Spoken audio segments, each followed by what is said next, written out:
What if I told you that the kid everyone calls gifted doesn't always win in the end, and sometimes the quiet, overlooked student sitting in the back of the classroom becomes the one who rises the highest?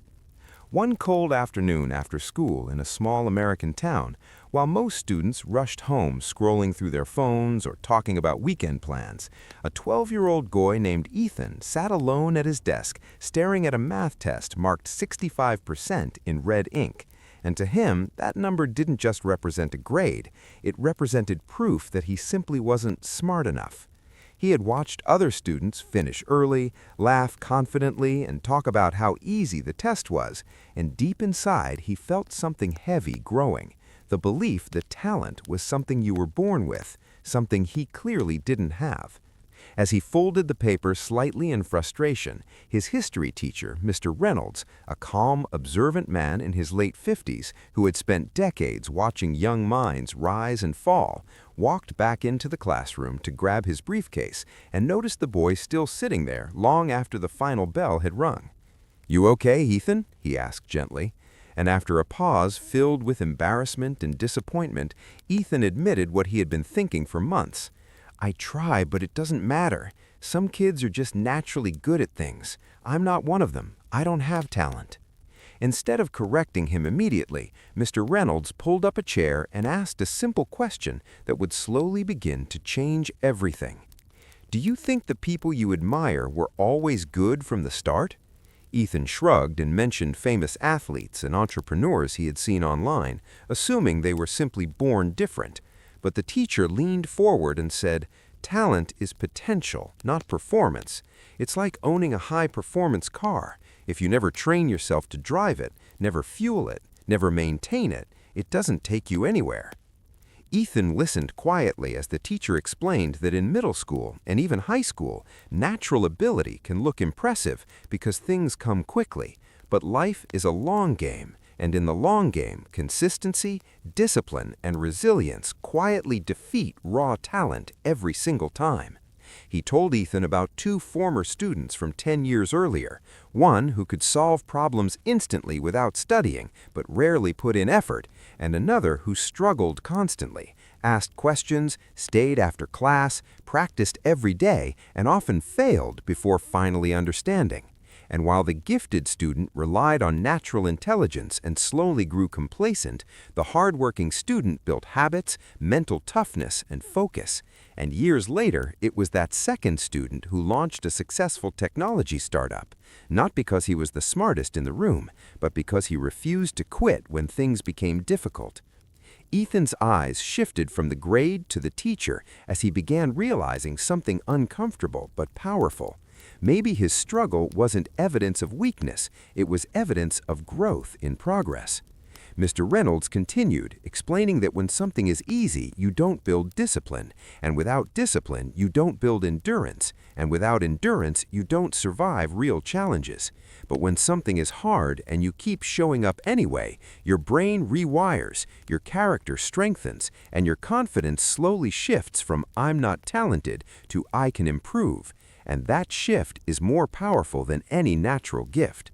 He reminded Ethan that America often celebrates overnight success stories, viral entrepreneurs, superstar athletes, straight-A students, but rarely shows the years of boring repetition, early mornings, late nights, rejection letters, missed shots, failed exams, and silent sacrifices that build real success. "Nobody applauds the practice," he said, "but practice builds the performer." And then he gave Ethan a challenge. For the next 30 days, don't focus on being talented, focus on being consistent. Study a little every day, ask one extra question, review mistakes instead of hiding them, and measure effort, not comparison. At first, Ethan doubted whether such small actions could matter, but something about the teacher's calm certainty made him willing to try. And over the next weeks, he stayed after class, rewrote notes, practiced math problems until they felt less intimidating, and though his grades didn't skyrocket instantly, he began noticing something different, not perfection, but progress. The next test came back 72%, and while it wasn't extraordinary, it was improvement. And instead of shame, he felt momentum, a quiet internal voice replacing self-doubt with possibility. Months passed, and other students who once seemed effortlessly ahead began struggling when subjects became more complex because they had never developed the habit of disciplined effort, while Ethan, who had trained himself to sit with discomfort and persist, found challenges less threatening. He learned that confidence doesn't come from being naturally good, it comes from surviving difficulty repeatedly. And by the end of the school year, he wasn't the most talented student, but he was one of the most determined. Years later in high school, when coursework intensified and competition increased, many classmates who had once relied on natural intelligence felt overwhelmed. But Ethan had something they didn't: proof that effort creates improvement. And that proof fueled him through late nights preparing for exams and early mornings reviewing notes. He began mentoring younger students who felt the same insecurity he once carried, telling them that progress compounds like interest in a bank account, small daily deposits building into massive growth over time. Eventually, standing on a college stage receiving an academic excellence award, Ethan remembered the day he stared at that 65% and almost labeled himself untalented forever, and he realized the most dangerous lie he believed was that ability was fixed. In truth, talent might give someone a head start, but discipline decides the finish line, and resilience determines who keeps moving when others slow down.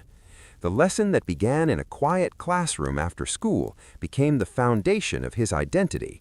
Stop asking, "Am I gifted?" and start asking, "Am I growing?" Because growth is available to anyone willing to work for it. And here's the truth for anyone listening right now. If you feel average, overlooked, or behind, you might actually hold the greatest advantage of all. Because when nothing comes easily, you're forced to build the habits that guarantee long-term success. Talent might attract attention, but consistency builds legacy. Talent might win applause early, but hard work earns respect over time. Talent might open the door, but discipline keeps you inside the room. So before you quit on yourself, before you decide you're just not good enough, remember that success is rarely about who starts the strongest. It's about who stays the longest, who shows up when motivation fades, who keeps practicing when results are invisible, who chooses effort over excuses again and again. Because in the end, the world doesn't reward potential, it rewards persistence. And the student who learns to outwork doubt will always outlast the one who relies only on natural ability.